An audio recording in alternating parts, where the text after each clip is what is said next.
पुष्कर के वैष्णव धर्मशाला में आज भारतीय जनता पार्टी के राजस्थान विस्तारक अभ्यास वर्ग कार्यक्रम का आयोजन किया गया। इस कार्यक्रम में भाग लेने भारतीय जनता पार्टी के प्रदेश अध्यक्ष सतीश पूनिया पहुंचे। इस मौके पर सतीश पूनिया ने कहा कि राजस्थान में मंत्रियों की आपसी खींचतान और मुख्यमंत्री पद के लिए रस्साकस्सी में ही लंबा समय बीत गया। राजस्थान में विधायकों द्वारा स्पीकर को इस्तीफा देने के मामले में पूनिया ने कहा कि कांग्रेस का सियासी पाखंड आम जनता ने देखा है और राजस्थान में सुरक्षा के नाम पर कुछ भी नहीं है। महिलाओं के साथ बलात्कार की घटनाएं बढ़ रही हैं, भय का वातावरण ज्यादा बढ़ चुका है और कानून व्यवस्था पूरी तरह से ध्वस्त हो चुकी है।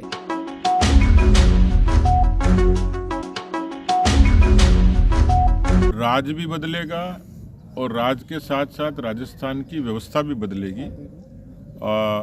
कुछ चीज़ें बहुत दूरगामी और भविष्य के लिहाज से हैं, उसका चीज़ें समय पर उसकी बात कही जाएगी, लेकिन जो बार बार मुख्यमंत्री दावे करते हैं उनके दावों में दम नहीं है। वो कहते हैं कि सरकार रिपीट होगी, मुझे लगता नहीं, क्योंकि कांग्रेस ने ऐसा कोई काम इस लिहाज से नहीं किया, क्योंकि राजस्थान की जो धारणा है वो वैकल्पिक सरकारों की है।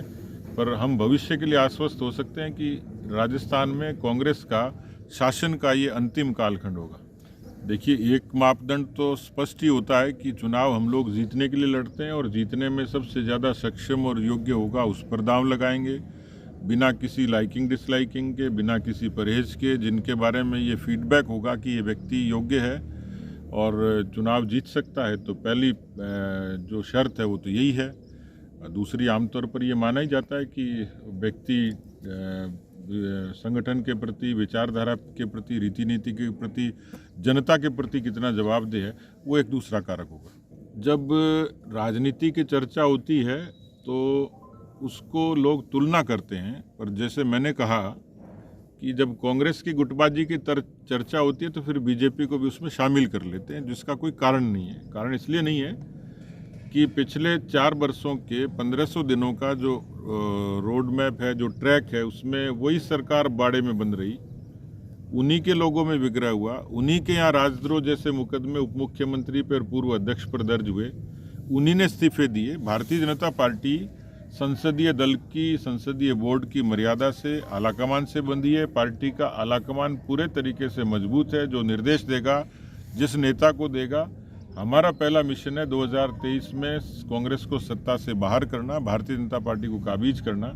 इसलिए यहाँ न नेतृत्व का झगड़ा है, न आलाकमान से किसी तरीके का विग्रह है। हम सब लोग उसकी मर्यादा में बंधे हैं। कांग्रेस पार्टी का ज़रूर है कि उनका आलाकमान कमज़ोर है, तभी तक वो 4 वर्षों में नेतृत्व का निर्णय नहीं कर पाए। हमारे यहाँ यदि उचित लगा तो 4 प्रदेशों के मुख्यमंत्री पार्टी के आलाकमान ने बदल दिए, तो स्वाभाविक तौर पर वहाँ की राजनीतिक परिस्थितियाँ और डिमांड के मुताबिक पार्टी ने फैसला भी किया है और बिना किसी विरोध के, विग्रह के पार्टी ने बहुत स्मूथली ये सब चीज़ें मूव किया है। तो मुझे लगता नहीं है कि जो कांग्रेस से कंपैरिजन किया जाता है। हमारे हम लोग सब एक मिशन के लिए लगे हैं और एकजुट होकर लगे। उपचुनाव का विश्लेषण करिए और साथ में राजस्थान का एक बड़ा जो पक्ष था, जिला परिषद और पंचायत समिति का चुनाव, 2 पक्ष हैं जिसमें 4.5 लाख मतदाता थे। 8 जगह उपचुनाव हुए, जिसमें कांग्रेस पार्टी ने जो उम्मीदवार खड़े किए वो सारे वही परिवार थे जिन परिवारों से लोग दिवंगत हुए। वो सीटें थी जहां भारतीय जनता पार्टी के लिए परंपरागत रूप से स्पेस नहीं था। उदाहरण के तौर पर मंडावा हम 1 बार जीते, सरदार शहर 16 चुनाव में सिर्फ 1 बार जीते हैं। कांग्रेस पार्टी यदि उन परिवारों के इतर कोई फैसला करती तो समझ में आता था। केवल सहानुभूति की लहर, जिस पर 6 सीटें तो कोरोना के कालखंड के कारण हुई थी। इसलिए उपचुनाव मुझे लगता नहीं है कि वो कोई सरकार के पक्ष में रहा होगा, कोई बैरोमीटर इस तरीके का है जिसमें ये कहें कि अशोक गहलोत की, बेरोजगारों के, अपराध की, किसानों की नीतियों के समर्थन में जनता ने वोट दिया है। उपचुनाव की हार का कारण अलग है, उसका गुटबाजी से, किसी नेता से और उस वहाँ के स्थानीय समीकरणों से कोई सरोकार नहीं। राजस्थान की सरकार को 17 दिसंबर को 4 वर्ष पूरे हो गए। 2018 में इस सरकार का गठन हुआ और मुख्यमंत्री की शपथ के बाद भी राजभवन में 2-2 मुख्यमंत्रियों के नारे लगे। उसके बाद विग्रह शुरू हुआ मंत्रिमंडल के गठन को लेकर।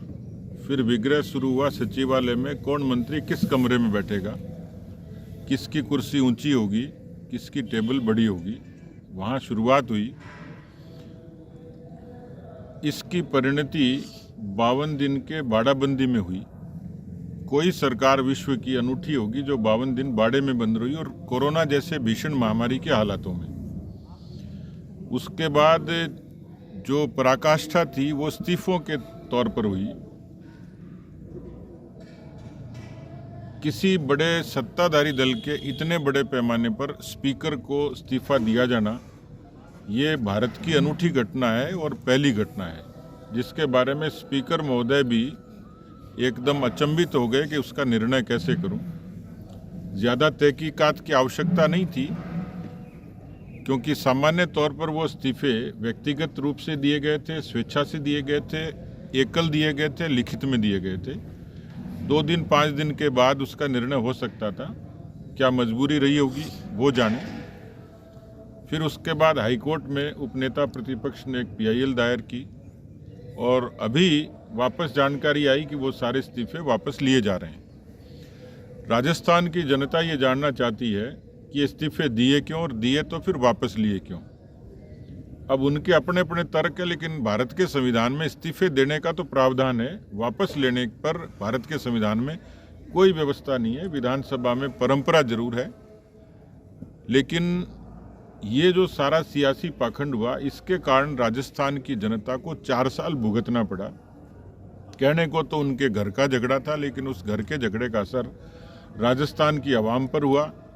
आज राजस्थान की जो दुर्दशा है, कानून व्यवस्था के नाते देख लीजिए, 17 बलात्कार और 7 हत्याएं प्रतिदिन, ये अपने आप में एक वानगी है। ये मैं नहीं कह रहा, कोई सियासी आरोप नहीं है, नेशनल क्राइम रिकॉर्ड ब्यूरो कहता है। जिस तरीके से असुरक्षा है, भय है, क्योंकि छोटे छोटे ऐसे उदाहरण हैं जिसमें आपको समझ में आ जाएगा कि कोई यदि अबला, भूख से बिलखती हुई अबला एम्बुलेंस के चालक से रोटी मांगे और उससे गैंगरेप हो जाए, किस तरीके से व्यक्ति को घर में घुसकर मार दिया जाता है, कितने लोग अनायास गैंगवार के शिकार हो जाते हैं। तो ऐसी पूरी जो कानून व्यवस्था ध्वस्त हो गई।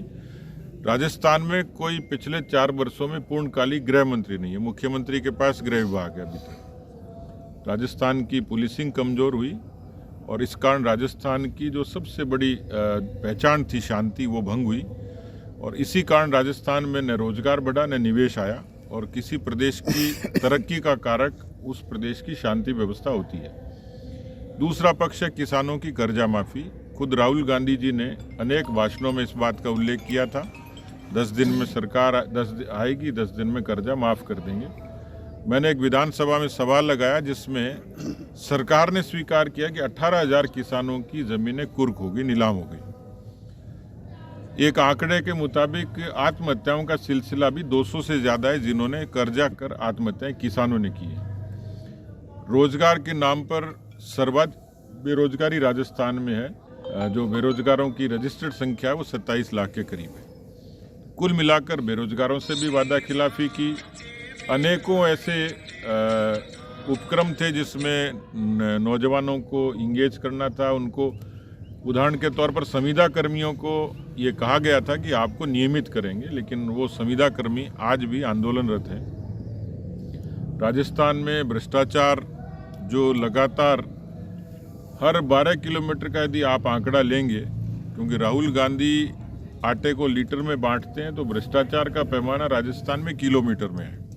हर 12 किलोमीटर पर कोई न कोई अधिकारी कर्मचारी ट्रैप होता है। राजस्थान में ऐसी दशा बनी क्योंकि ये कल्पना नहीं कर सकते थे कि चिरंजीव योजना को ढोल पीटने वाली सरकार में जयपुर के सांगानेरी गेट के अस्पताल में किसी बच्चे को कोई कुत्ते नोच के खा जाएं। ये वानगी है।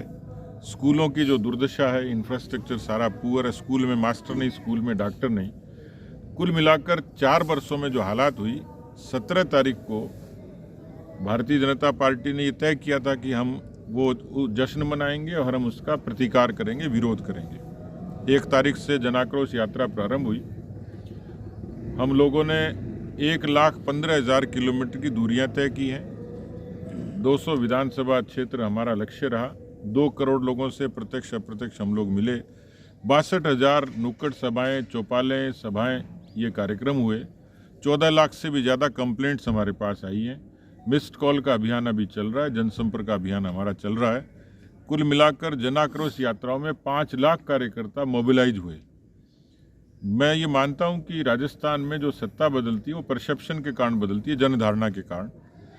दूसरा कारण होता है सरकार के खिलाफ एंटी इनकम्बेंसी, जो सरकार के विरोध में जो हवा चलती है। लेकिन राजस्थान में केवल एंटी इनकम्बेंसी नहीं है, केवल विरोध नहीं है, आक्रोश है। और इसीलिए हम लोगों ने तय किया कि हम ये जनाक्रोश यात्राएं निकालें। राजस्थान में 2023 में, इस वर्ष में सत्ता बदलने का बड़ा कारण ये जनाक्रोश यात्राएं होंगी।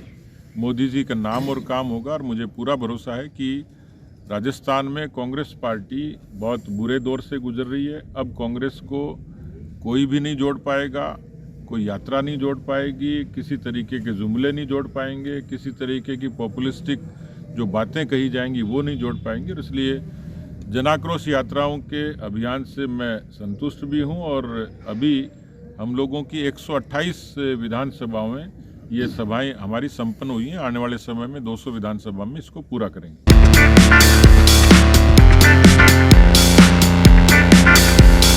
रेड टेप के ब्रांडेड फैमिली वेयर पर ऑनलाइन आउटलेट सुविधा के साथ 70% की छूट। मेन, वुमेन्स, बॉयज, गर्ल्स और किड्स के लिए रेड टेप के वियर और फुटवेयर 70% की छूट के साथ उपलब्ध है। हमारे शोरूम से आप खरीद सकते हैं ऑनलाइन रेट पर कोई सा भी वेयर। तो चले आइए रेड टेप शोरूम, पुरानी चौपाटी के पास, आना सागर सर्कुलर रोड, अजमेर। संपर्क करें 0145 4060 और 7737324099।